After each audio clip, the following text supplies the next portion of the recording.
Olá, como vai? Muito bom dia para você. A Polícia Civil apresentou um inquérito e concluiu que a empresária farmacêutica presa em Patos de Minas não tem envolvimento no assassinato do advogado em Cuiabá. Esse crime aconteceu em dezembro do ano de 2023. O inquérito policial foi fechado essa semana, 2 meses após o homicídio. Daqui a pouco mais detalhes e você vai ver também.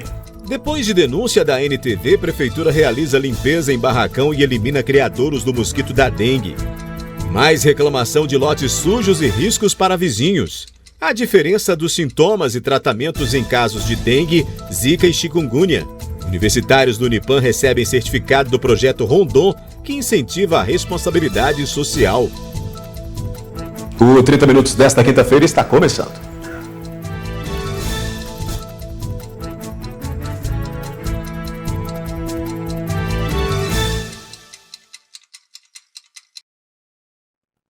Depois que mostramos no NTV News dessa terça-feira a situação de um barracão da Prefeitura de Patos de Minas, foi providenciada então a limpeza. No momento que o município trava a luta contra a dengue, registramos dezenas de pneus acondicionados de forma inadequada e acumulados com água. A gente está com um pequeno problema nessa matéria, um pequeno problema nesse material aí. A gente vai mostrar ainda hoje aqui no 30 Minutos para você esta reportagem relacionada a esse problema que foi identificado por meio de imagens que mostravam esse acúmulo de água em pneus lá no barracão da Prefeitura de Patos de Minas e que foi solucionado. Ainda hoje a gente mostra esse material para você. Vamos fazer um rápido intervalo então? A seguir aqui no 30 Minutos a gente mostra que por conta de estoque crítico de sangue, Hemocentro realiza mutirão no sábado. E universitários do Unipan recebem certificado do projeto Rondon, que incentiva a responsabilidade social.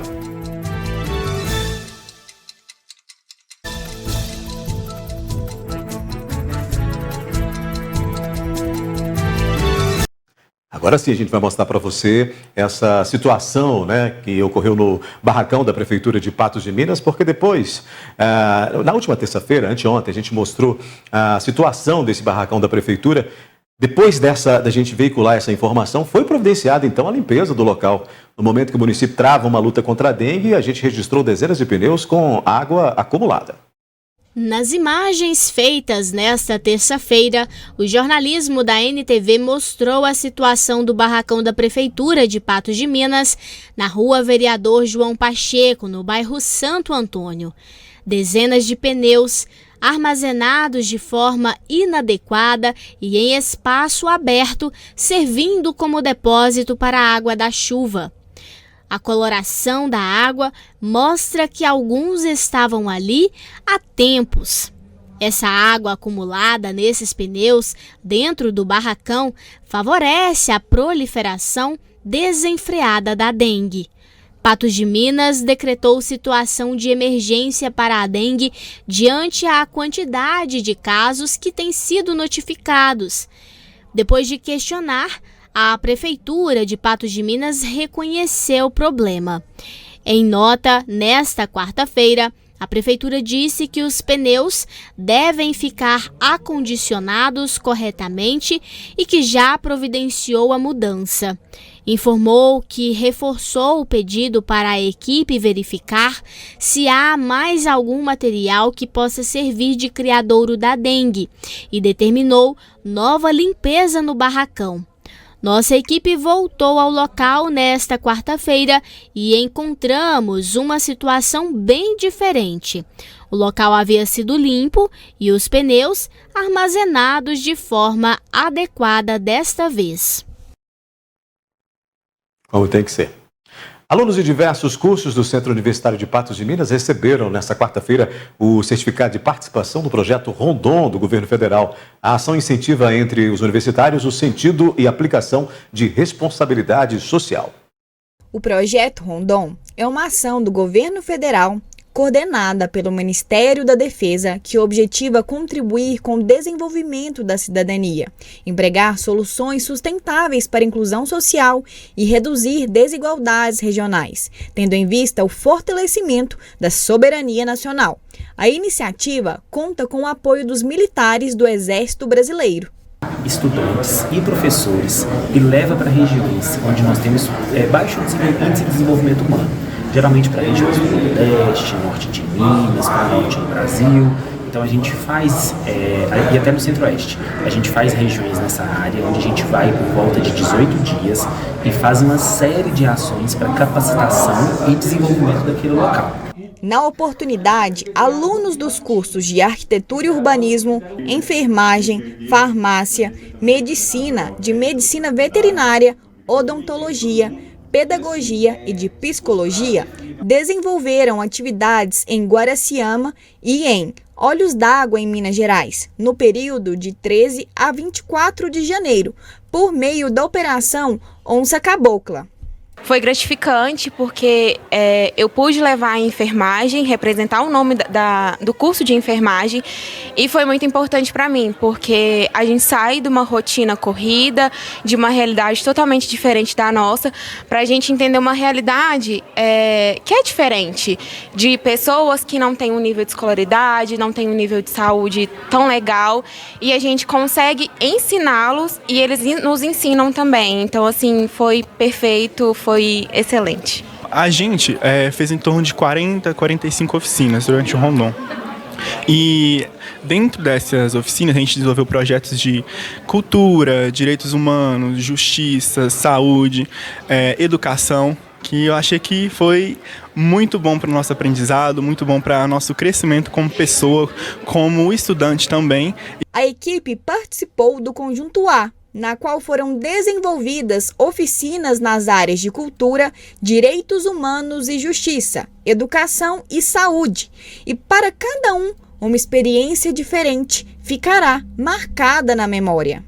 Eu conheci uma mulher, uma senhora, e ela tinha o sonho de aprender a ler, porque por muito tempo ela viveu um relacionamento abusivo, onde ela não pôde, ela casou muito nova, ela não podia ir para a escola, não pôde frequentar uma universidade.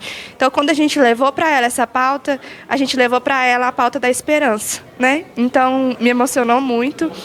A gente descobriu vários talentos que a gente tinha e a gente superou vários desafios. Eu acho que para mim mesmo, fazer amizade tão rápido e conviver com tantas pessoas ao mesmo tempo era um desafio. Eu não sabia que eu gostava tanto do meu curso quanto eu gosto, e eu pude descobrir novos talentos, contação de história, além de conhecer as pessoas da comunidade, que foi muito, muito bom, muito gratificante.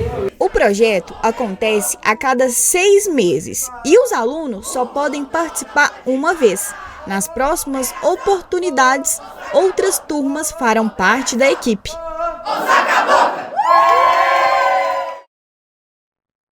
Que bacana, né? O Hemocentro de Patos de Minas vai realizar um mutirão no próximo sábado. Os níveis de estoque para alguns tipos sanguíneos é preocupante. Períodos festivos como o Carnaval são marcados no Hemocentro como época de alta procura e poucos doadores. Isso se deve ao fato de o número de festas e viagens serem maiores que o comum. Faltando poucos dias para o feriado, a sala destinada para o recolhimento de doações encontrava-se completamente vazia.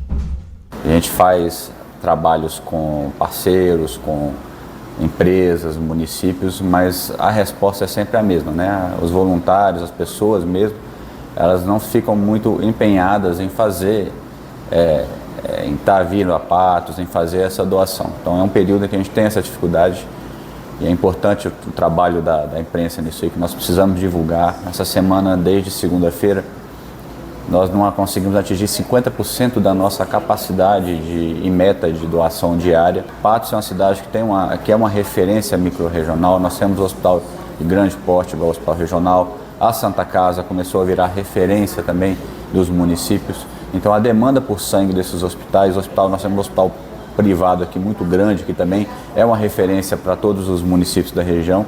Isso aumenta muito a demanda por sangue. Então sangues do tipo O positivo, do tipo O negativo, que é o sangue que você usa na urgência na falta de um outro grupo sanguíneo. E os sangues do grupo sanguíneo A, tanto positivo e negativo, são sempre sangues que estão em estoque crítico, porque são os sangues que mais são utilizados por todos esses hospitais. Pensando nisso, o Hemocentro de Patos de Minas irá realizar um mutirão de carnaval no próximo sábado com o objetivo de atrair mais doadores. Na semana que vem, os horários também serão diferentes. Nós atenderemos no sábado com uma agenda de 55 doadores nós não atenderemos segunda e terça e atenderemos na quarta-feira normal. Isso foi uma opção que nós tivemos em abrir no sábado e não abrir na segunda, porque segunda-feira de carnaval, todas as vezes que nós tentamos abrir, também foi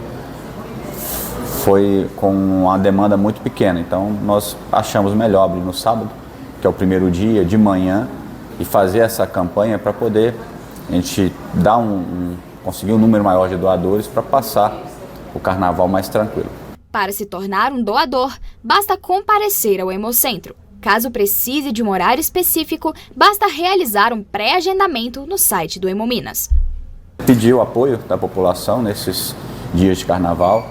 Eu sei que é difícil, todo mundo quer aproveitar, é dia de descanso, feriado prolongado, muita gente viaja, mas é um período em que nós precisamos muito da colaboração. Então, quem estiver na cidade e não for viajar, ou que for viajar no sábado, vem antes, vem na quinta e na sexta e nos ajude para podermos passar um carnaval tranquilo.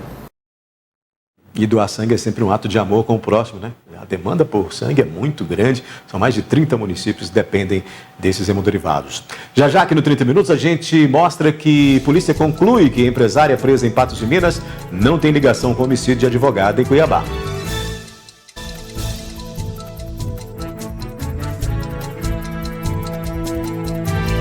A Polícia Civil apresentou um inquérito e concluiu que a empresária farmacêutica presa em Patos de Minas não tem envolvimento no assassinato de um advogado em Cuiabá, que aconteceu em dezembro de 2023. O inquérito policial foi fechado essa semana, 2 meses após o homicídio. Para o advogado de Maria Angélica, foi mais um caso de injustiça. As imagens de câmeras de segurança mostram o assassinato do advogado Roberto Zampieri, de 57 anos, na noite do dia 5 de dezembro de 2023, em Cuiabá, no estado do Mato Grosso. Ele estava em frente ao seu escritório quando foi surpreendido pelo criminoso e morto com pelo menos 10 tiros. O suspeito de ser o atirador foi preso na cidade de Santa Luzia, região metropolitana de Belo Horizonte, em 22 de dezembro, e confessou à polícia que atirou contra o advogado. No dia 20 de dezembro, a empresária e farmacêutica Maria Angélica Caixeta Gontijo foi presa em Patos de Minas como suspeita de ser a mandante do crime, conforme a polícia. E tudo começou a partir de uma ligação anônima, de acordo com o advogado dela.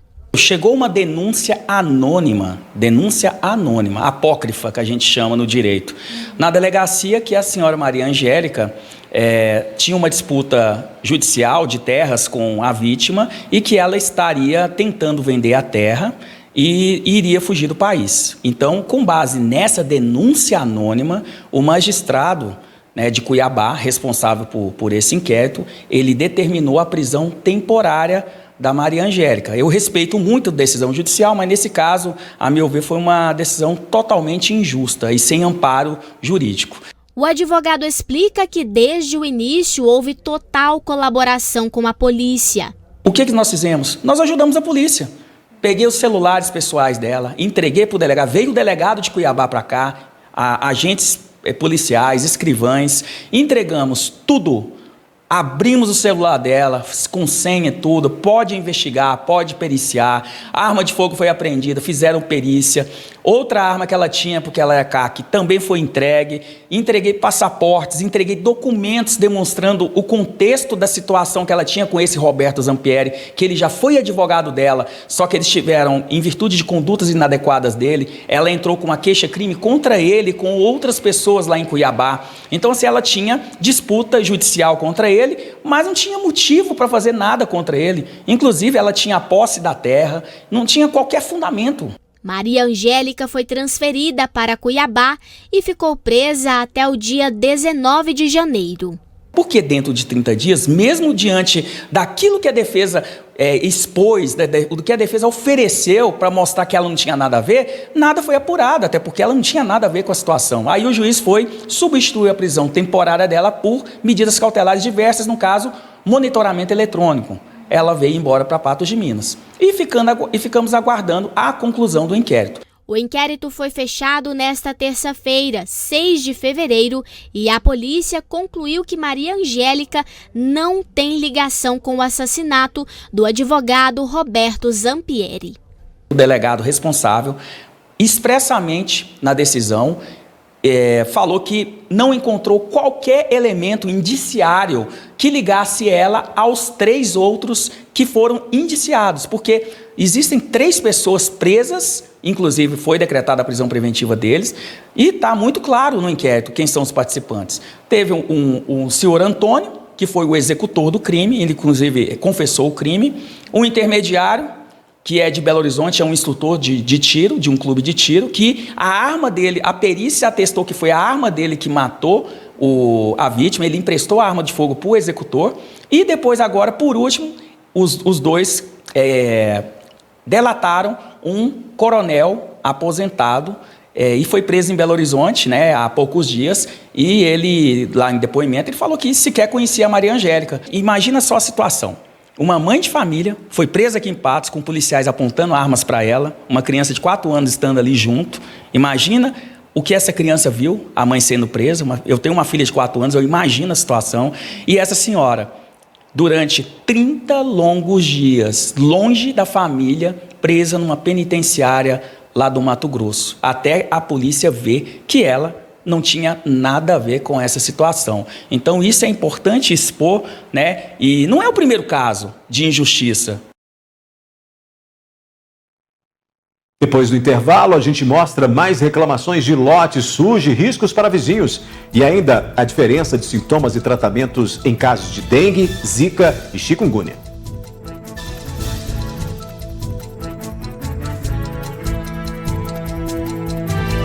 A gente tem mostrado a preocupação de moradores com a quantidade de lotes sujos em Patos de Minas. No bairro Jardim Califórnia, mais reclamação com a sujeira e mato alto.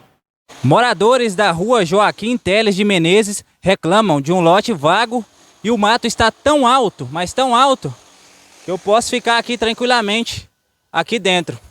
E vem aparecendo na rua animais peçonhentos, ratos e, inclusive, as pessoas têm até medo de passar por aqui.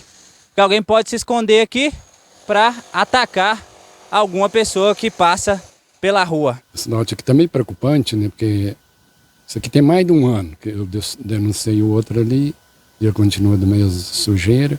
Aí minha esposa passa aqui sempre para ir trabalhar, fica com medo de passar para ir trabalhar, né? E isso aqui tá muito perigoso por causa de dengue, animal peçonhento. Outra moradora que não quis se identificar e vive próximo ao local também se queixou do problema, que atrai animais indesejados como ratos, além do risco de dengue. É bicho, é rato passando lá de lá, correndo pro lado daqui e sempre alguma coisa aparecendo aqui. E com muito medo por causa do mosquito, porque não adianta a gente cuidar do pedaço da gente e ver essa lixaiada desse jeito ainda, né, com mosquitinha solta do jeito que tá. A Isson não formalizou a denúncia junto à prefeitura, como deve se fazer nesses casos. Em nota, a prefeitura orienta que, abre aspas, o primeiro passo para qualquer queixa, inclusive lote sujo, é ser formalizada nos canais oficiais. A partir daí, o setor de postura é notificado e verifica a situação, notificando e multando o proprietário se for o caso. Fecha aspas.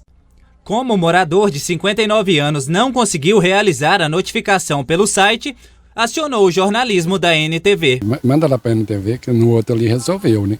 Se for para fazer o protocolo aqui, eu não entendo muito bem desse negócio de site, né?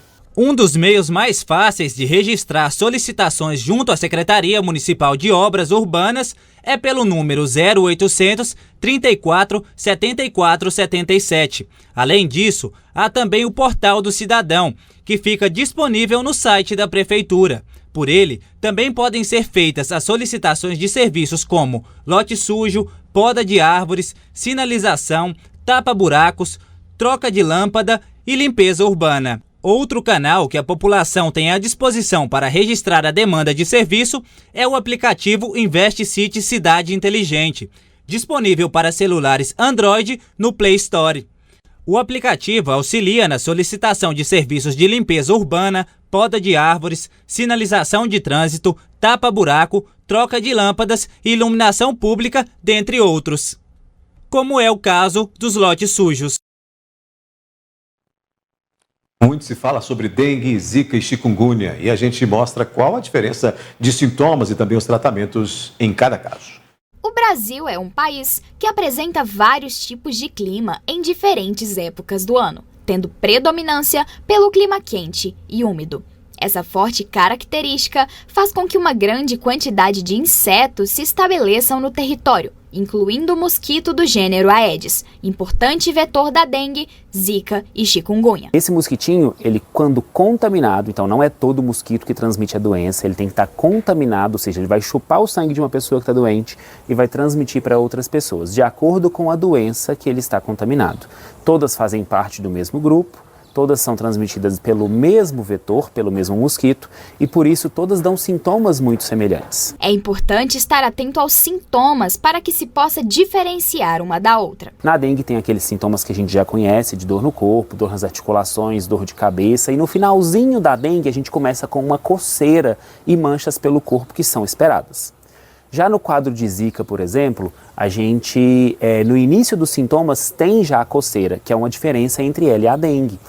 A gente tem, logo no início, nos primeiros dias de sintomas, já mais coceira, e o zika cursa com conjuntivite. E a chikungunya são sintomas muito semelhantes, mas tem uma diferença muito importante que é a artralgia, a dor nas articulações. Lógico que a dengue e zika também dão dor nas articulações, mas no caso da chikungunya dá muita dor. As articulações ficam inchadas, vermelhas e infelizmente chikungunya, diferente de dengue e zika que dão muito mal-estar, mas duram ali 5, 10 dias, chikungunya pode se cronificar e durar até por 6 meses. O tratamento dessas doenças é praticamente o mesmo, uma vez que não existem medicamentos específicos. O tratamento é hidratação, repouso e sintomáticos. Hidratação é muita quantidade de líquido. A gente calcula geralmente de 60 a 80 ml por quilo por dia, que para um adulto aí de 70 quilos vai dar aí 4 a 5 litros de líquido por dia, sendo que 1/3 deles tem que ser de soro de reidratação oral. Então a principal medida nos casos de dengue, zika, chikungunya é repouso absoluto, por isso que a gente dá um atestado para a pessoa aí de 5, 7 dias, associado a muita hidratação, e aí a gente toma dipirona, paracetamol e não ficar tomando muitas medicações sem consultar, porque tem muita medicação e muitas medidas que podem atrapalhar em casos de dengue, por exemplo. A melhor forma de diagnóstico de todas as três é através do hemograma, que é essencial para a detecção dos casos. A gente tem que pedir os exames específicos para cada um. Então, se eu peço exame de dengue, vai vir lá dengue positivo ou negativo. Se eu peço exame de zika, a mesma coisa, e chikungunya, a mesma coisa. Então, a gente tem que pedir o exame específico de acordo com a nossa suspeita clínica, sendo eles para todos os exames de sangue. E todos esses exames para as 3 doenças estão disponíveis na rede pública de saúde. Pois é, né? Cada um desses sintomas, semelhanças, diferenças. Fato é que o vetor é um só. É um mosquito que causa 3 doenças, pelo menos, que estão aí complicando a vida de todo mundo e preocupando as autoridades de saúde num ano que deve ter um número imenso de casos. Já tem, né? Em comparação ao igual período de outros anos, nós já temos aí um número considerável, né? Bem maior do que foi registrado, não só em Minas, mas em várias regiões do país. Tem que ficar atento. O 30 Minutos termina.